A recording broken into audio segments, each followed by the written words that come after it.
Hello friends, welcome back to my channel. In today's video, I'm going to take you step by step on how to sublimate on wood.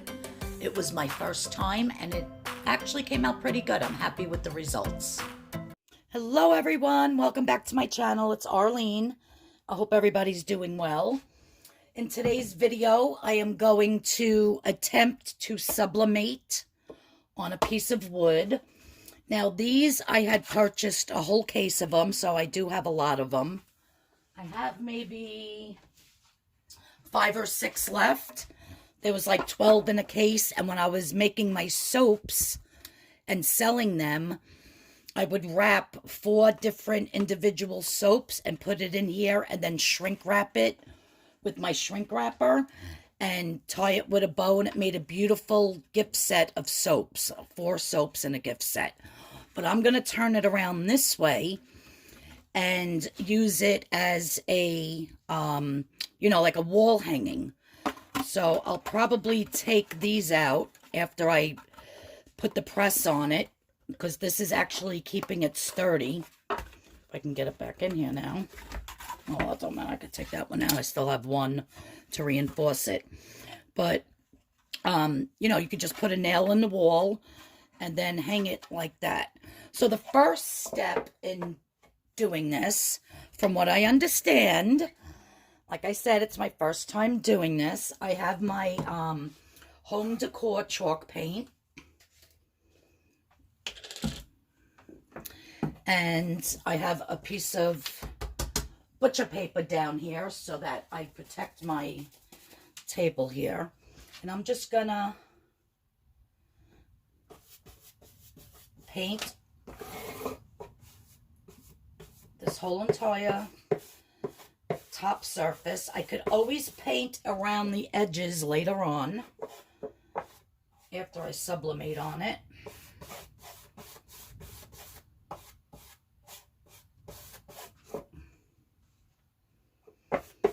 Now, I've seen some videos where people actually just sublimate right onto the wood, but the picture is very faint. So you always want a nice crisp white background so that your colors pop.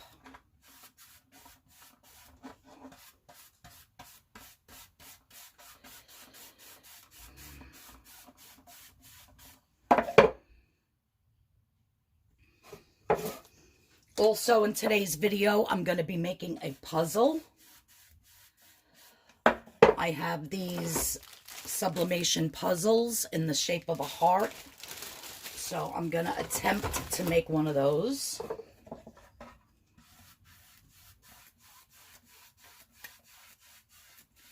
All right, I'll probably do 2 coats.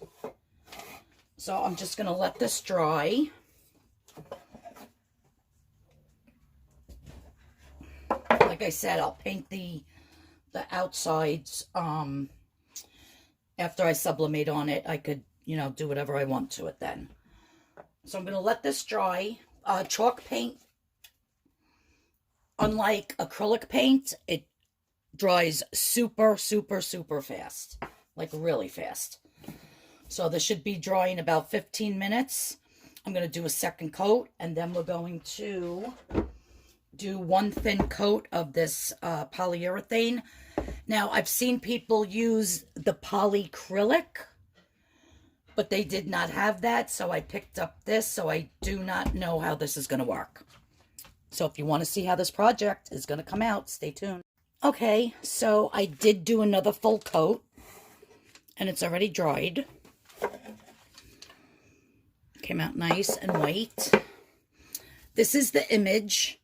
It's actually in reverse that I'm going to be sublimating. This is my cousin Kirsten and her fiance Chris. And this was at her gender reveal when she found out that she was having a girl. So all the people in the background, that's my niece Jenna. They popped open these things and all the pink went in the air, and she was so excited because she really wanted a girl.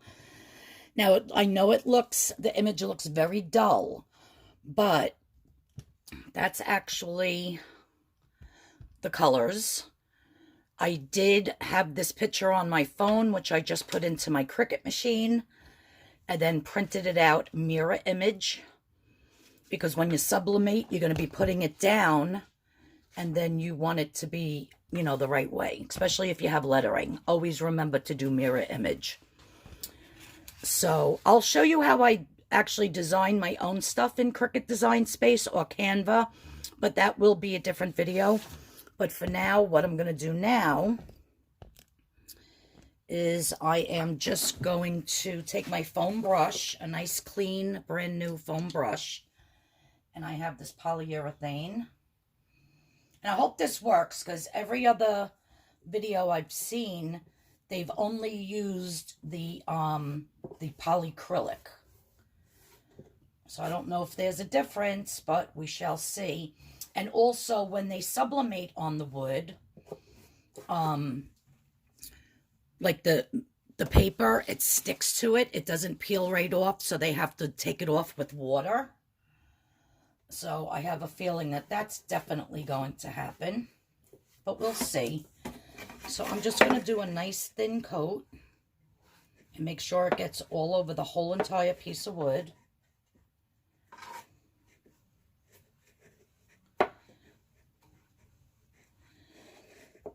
And you don't want to miss any spots, because I feel that if you miss a spot, then there won't be no sublimation there. I do see a tiny little hair here, which I just got off.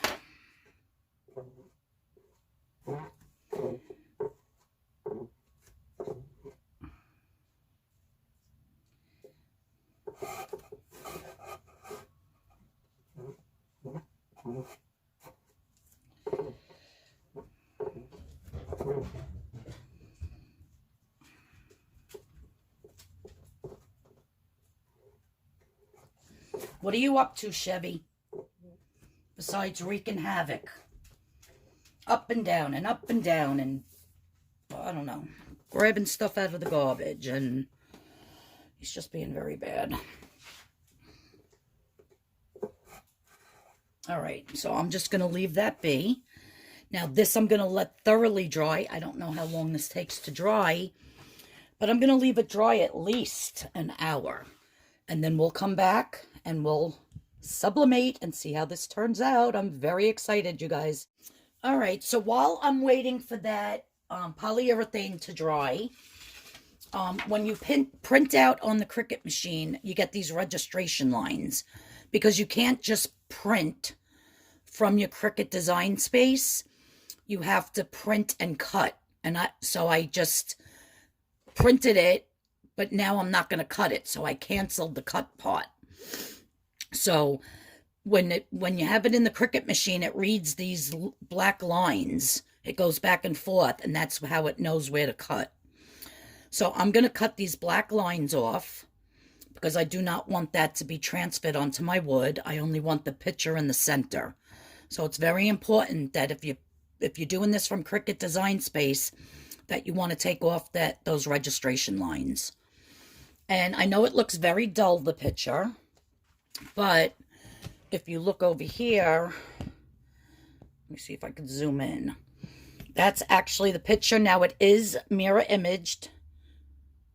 It is backwards, so when I press it, it's going to be the other way.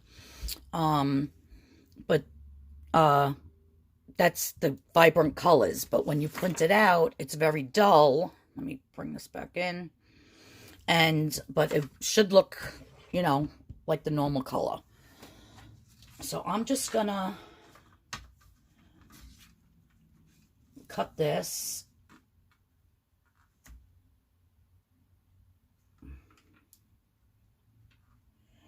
Right up to that line.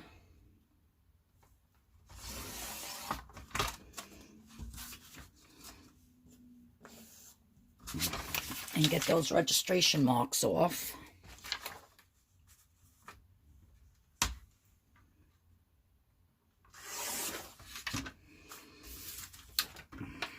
All the way around.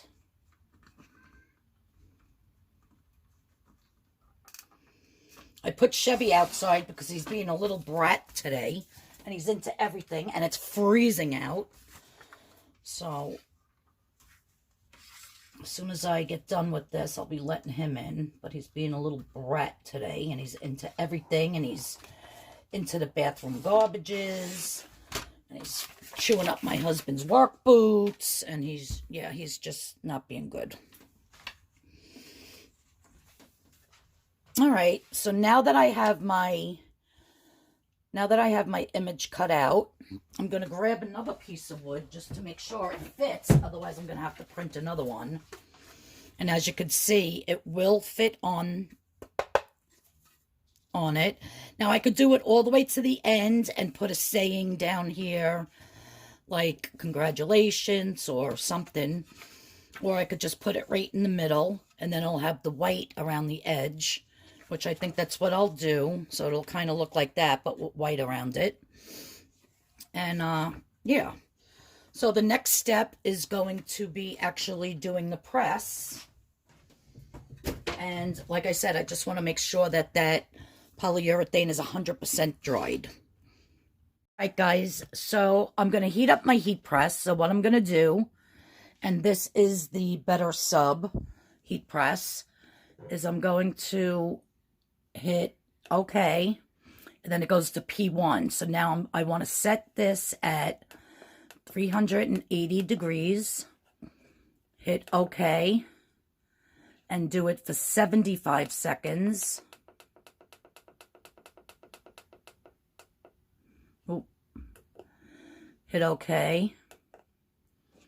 It's going to go to Fahrenheit, and then hit OK again. So while this is heating up, I am going to get my picture on here the way I want it. So I want to do it as centered as I can.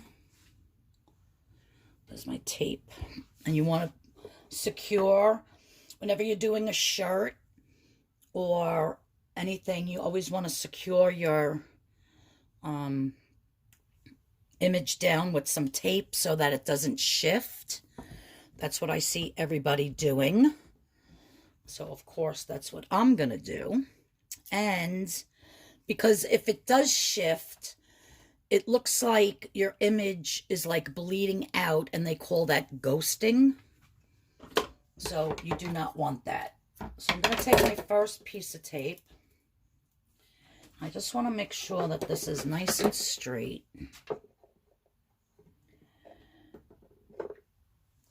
And what I could do is I could take my little ends from that end. It's about up to the 3/4 line.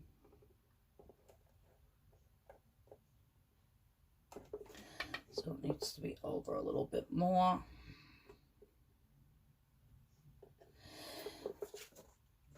And I guess with this box, because you could turn it any way, you want to make sure that your image is not upside down. So if this was your t-shirt you were subbing on, if that was your neck, you definitely don't want to put it upside down. But with this box, I guess it doesn't matter, because you could just flip it around then. So I'm just going to put this, and like I said, get it as even as I can. If this doesn't come out, I have more of these boxes like I showed in the beginning, and I can always retry it. Okay, so that looks really good. Just make sure it's straight at the top. All right.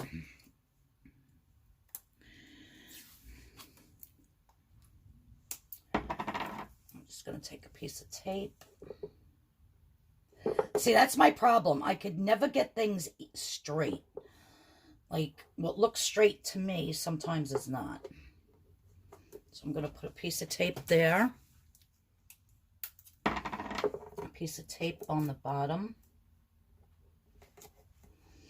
If anybody that's out there that does sublimation and knows where I can get a, you know, like a tape thing for this big roll, let me know. Because it really is a pain in the butt trying to cut it off the roll every time. So now my heat press is heating up. It takes about 15-20 minutes.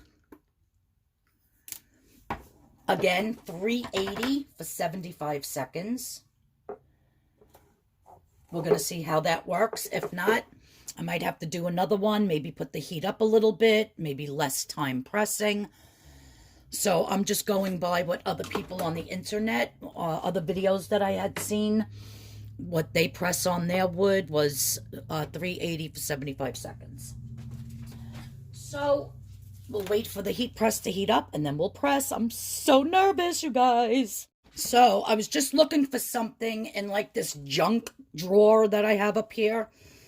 And I had just purchased, not even last week, I went and I bought new blades for the Cricut machine if I wanted to cut out vinyl. And I just found these 3 brand new packages. And that's what I was looking for, the fine point blades. So I must have ordered these from HSN and threw them in my junk drawer and forgot about them. But I'm super excited. Now I have all new blades. Because these are expensive. They're like almost $12.99 for one package. So now I have plenty of blades. I love it when I find things that I forget that I have at home and I throw it in a drawer and then I find it a year later. Because literally I haven't used my Cricut machine in over a year. My other Cricut machine. This one is from my sister-in-law Dee. When she passed away, I inherited it. So, yeah. So, I'm super excited about this. All right. Still waiting for the heat press to heat up. And let me see if it's done. And I could swing the camera around. Nope. Another couple minutes. All right, guys. So it's up to 379. It's hot enough. So I'm going to take I have down my Teflon sheet. And then I have down a piece of butcher paper. I'm going to put the piece of wood right in the center because I want as much even pressure as possible. Now, just for the fact that I think the paper is going to stick to the outer edge where the polyurethane is, I am going to put down some white regular computer paper. And then another piece of the butcher paper.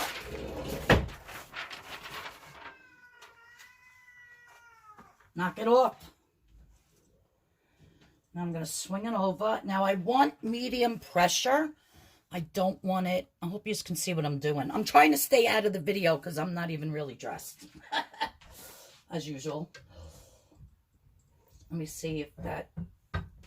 No, the pressure is too much. So let me undo it a little. Because you don't want to press it down too much and actually break the wood. All right, that seems good. So now it's going to tick down.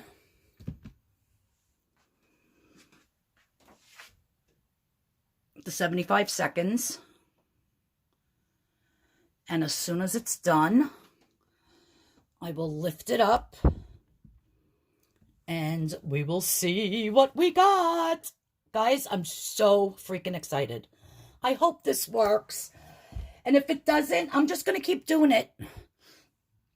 I should have went to the Dollar Tree and bought some cheap things of wood to practice on. I don't know why that's steaming like that. It's actually steaming, but all right, well, maybe that's the polyurethane. Maybe I'm not supposed to use this one. You can only use the PolyCrylic. I have no idea. but I won't know until we lift this up when the alarm goes off. And I will, after I take it off the press, I'll bring it over to the counter here, and then I will peel it off on camera, and you can see how it comes out. All right, you guys, here's the moment of truth. The buzzer went off. Taking off the first sheet. And as I suspected, this paper stuck to the polyurethane.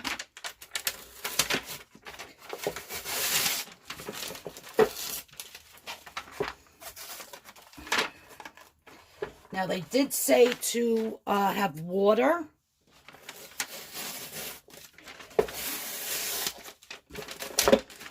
To get it off with water, so we will definitely be trying that. Ow, it's hot.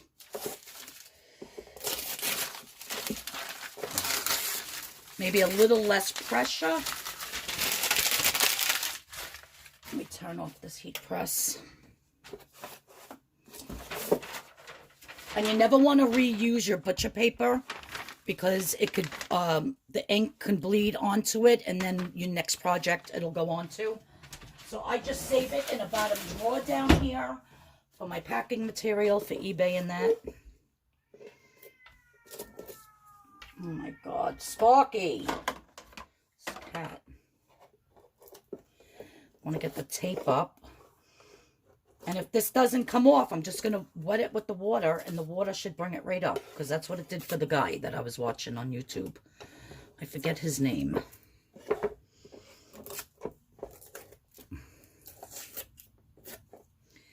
Let's see if this lifts.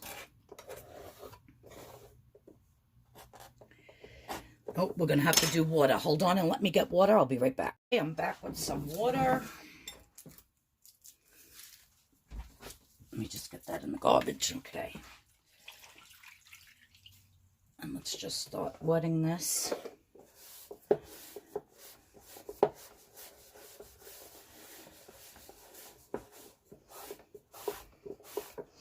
Might have to repaint in some spots. That's all right. I'm not worried about that. The only thing I'm worried about is getting this off.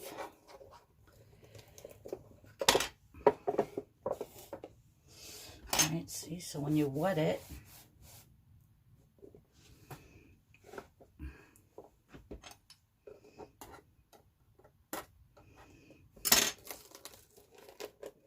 yeah, not loving it. Nope. I mean, it did sublimate, but I don't know why it didn't sublimate right there in the middle. Maybe the pressure.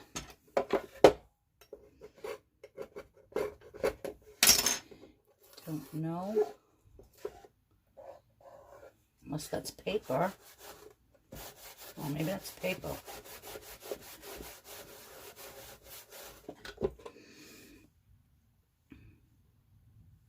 I mean, so it is doable to sublimate on wood.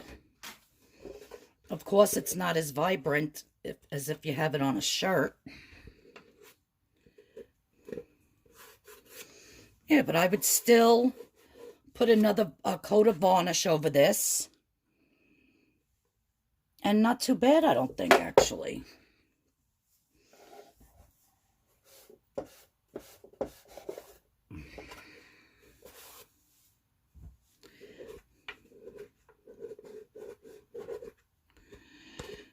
Some of the paint's peeling off.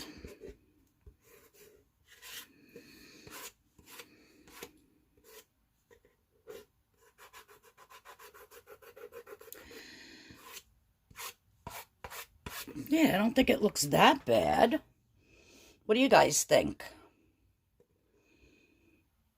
I mean, to put it on a piece of wood, I don't think it's that bad. I would actually hit it with some more polyurethane after it's dry. Repaint over here where some of the paint came off. There's still paper there, actually. Yeah, so I'm going to take all the paper off, repaint it on the sides, and I still have to paint these sides too. And then I'll put another coat of polyurethane over the whole entire thing and then show you at the end how it looks. But you know what, guys? I don't think that's half bad.